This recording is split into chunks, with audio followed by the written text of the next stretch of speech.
The new 2017 remake of the movie It has been a widespread success, even being regarded by many as the best film adaptation of one of Stephen King's books.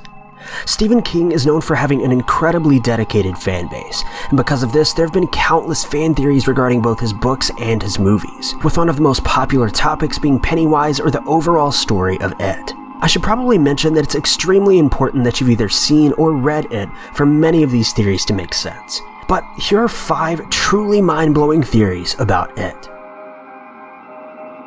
Number 5.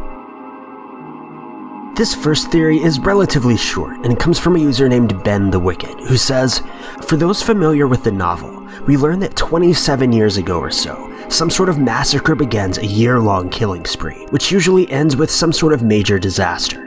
Every year, it becomes more brutal and more daring, killing in greater numbers and frequency during its active period. That is, until the losers understand the nature of Pennywise and find their way to It.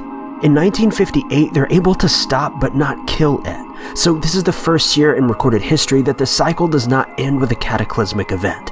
When the losers are reunited in 1985, they again pursue It into the drainage pipes. But if the losers had failed in 1985, the only humans that ever scared It would have been eliminated. It could then rest for 27 years and return in 2011. This would likely be the greatest attack on humanity yet, one that could not be satiated with the deaths of one town's children. In 2012, when It fed and wanted to store energy for its next cycle, it would have become a global menace. In short, Stephen King's character in It saved the world from 2012. Number 4.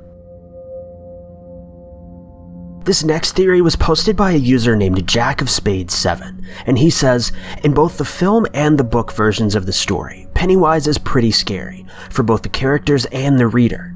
He works more psychologically, taking the character's biggest fear and using it against them, scarring them even as adults. But once they face Pennywise and he truly is It, he turns out to just be a giant spider, a form which doesn't really strike fear into the heart of the reader or viewers like Pennywise did.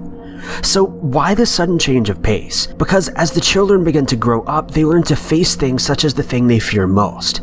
Once the children are able to face the things they fear, those things become much less scary, and by extension, It becomes much less scary, and can't hold the power that It once had over characters. The same effect is carried over to the reader and the viewer, once they see the former terror for the sad spider that it truly is. Number 3.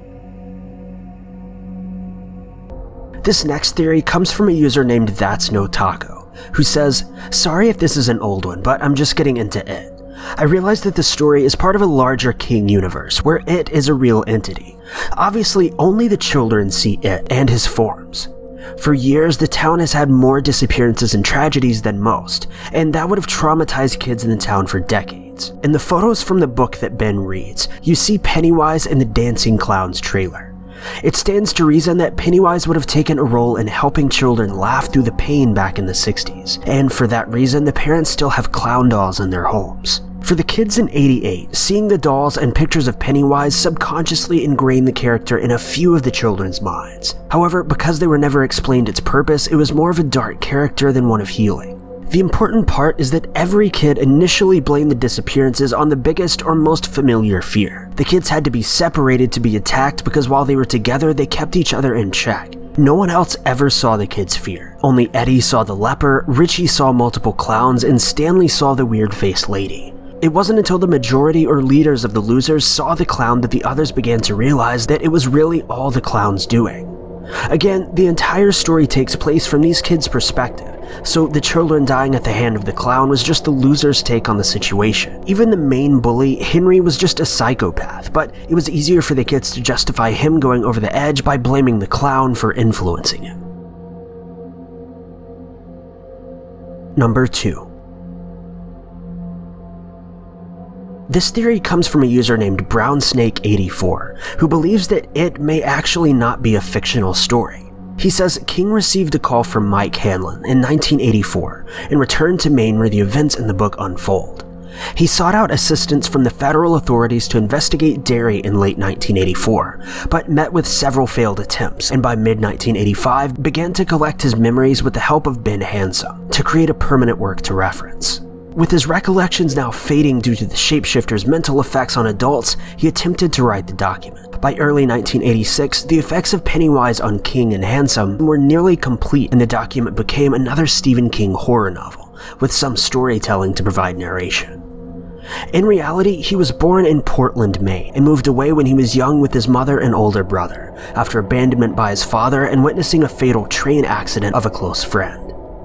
He returned at age 11 to Maine from Connecticut and found the Losers Club in Derry after unsuppressing the true death of his friend who died on the railway tracks when he was 2. Now living in between Lavelle and Bangor, King travels regularly past Derry near Derry Mountain in Lincolnville and can recollect most of the past due to the closer proximity and is preparing for Pennywise's awakening in 2038. Number 1. This theory comes from a user named SDBread619, who says, so most people who have read both of Stephen King's novels, 11/22/63 and It, will recognize 2 familiar characters who show up during Jake Epping's trip to Derry, Maine, Beverly and Richie, 2 characters of the Losers Club, the protagonists in the novel It. Now, throughout Jake's time in Derry, he feels a dark presence. That, combined with Rich and Bev's appearance in the story, means it's safe to assume Jake visits Derry during the happenings of It.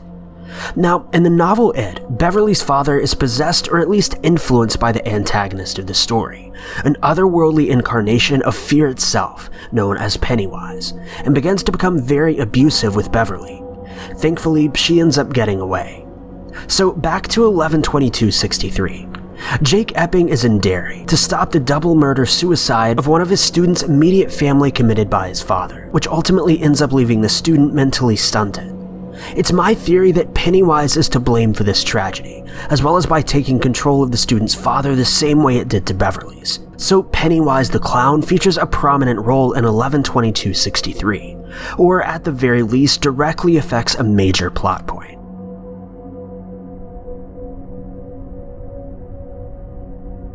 Thank you guys so much for watching. If you like this video, be sure to click that like button. Also, don't forget to subscribe and click that notification bell to keep updated with our videos.